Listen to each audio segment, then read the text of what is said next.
back on the roof again, different unit this time. It's got a leaky oil separator, which is right in the back down there, which you probably can't see.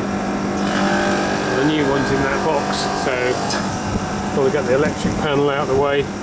It's only got 3 connections on it, so hopefully it won't be too bad. We've just done one, that's the second one this week I think, done one at another site, so these are all getting this, I think these are 12-year-old, they're all getting to the age where they start rusting out, but we noticed the new ones have got a different design on them, so hopefully they've changed the design so they're less likely to go rusty. We're sort of quite near the seaside here, so I expect the air's a bit salty, so it's not done too badly. Anyway, we've got to get this out of the way. I think it's 2 screws, 2 in that corner, 2 in that corner, it just hooks in, and I think the last one we just let it flat. Right, that's the electrical panel. I've got it led on the box there.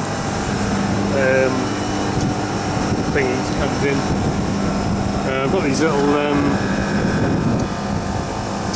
adjustable little hook things. I think they're meant for hanging lights, like grow lights and things like that. But it's just got a little tab you move up to let more out, and then you can hook it on somewhere, and then well, it just to take a bit of weight, so it's not putting too much weight on the cables. Got that blanket comes out.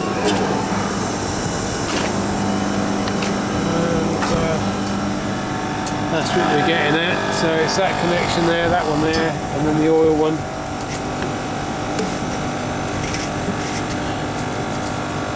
One at the top, one here, and then one down the side. So it's not too bad to get at.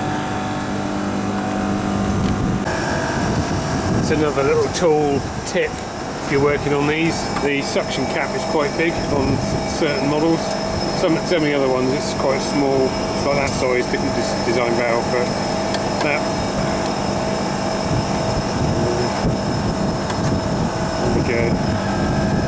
About 40 millimeters, which is about just over inch and inch and 5/8, something like that. But that's a channel lock, 10-inch adjustable, but it's got the same size jaw as a 12-inch or maybe a bit bigger.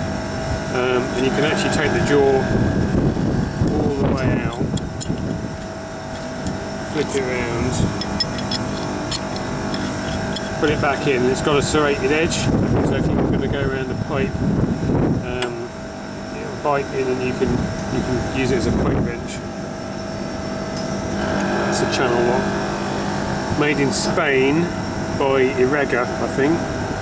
And I couldn't get one in the UK, so it was made in Spain, shipped to the States, and then I bought it on Amazon and it got shipped all the way to the UK. Can't really see the model number on it. It's where are we? 810 PW. About £25 I think, £26, something like that. And it will fit if you've got one of these little V2 MC's bags, it'll actually fit inside there.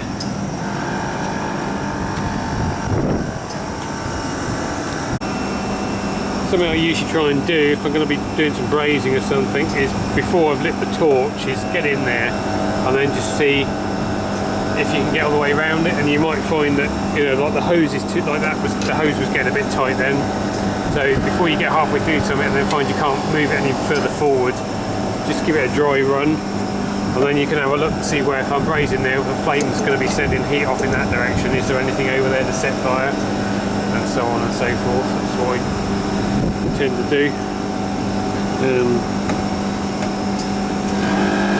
We've got that clamp on there ready. Just wait for Dave to get back up here. When the fun starts. Right, got the old one out. And it's worth trying the new one in, getting all the bolts in. So the last few of these I've done, the feet have got bent in the shipping and they're at the bend and back out a bit, so try that before you get too far. Quite windy up here, isn't it? Yeah, there's a gale. That's back in. Had some fun getting that connection done. It's not helping where it's windy, the wind's blowing through the condenser. Let's put some nitrogen in there. Check for leaks. Keep your fingers crossed. It's the old one. You can see how rusty at the bottom of it is.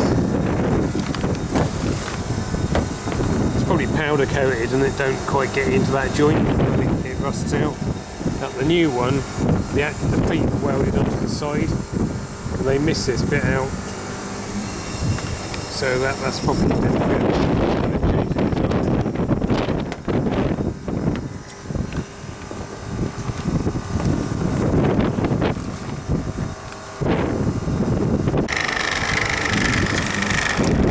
Pressure test. Got it backing out now. We've just got blankets back around here. Each compressor's got its own little blanket, so it wraps around it, and then there's got a little piece on the top. And then there's a blanket that goes a bit down the side, across the back, and round the other side. Finishes there. It's here, which is really tricky to get in. I'd say put that back in before you put the electrical box back up, because it's really tricky. You've got to feed it round through all the various pipes that come off the back, and then there's this piece that goes on the top. Originally it was all held on with Velcro, little straps, but they've broken off of those pieces. So get them, at least the back piece, and probably that one, put them in before you put this back up. Right there to wriggle in round.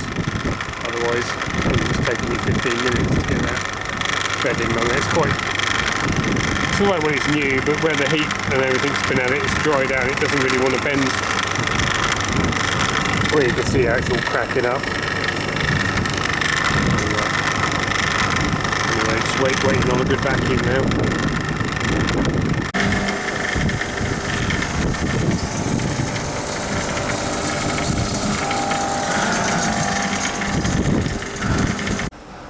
That's about it, I think, for filming. Chucking it down.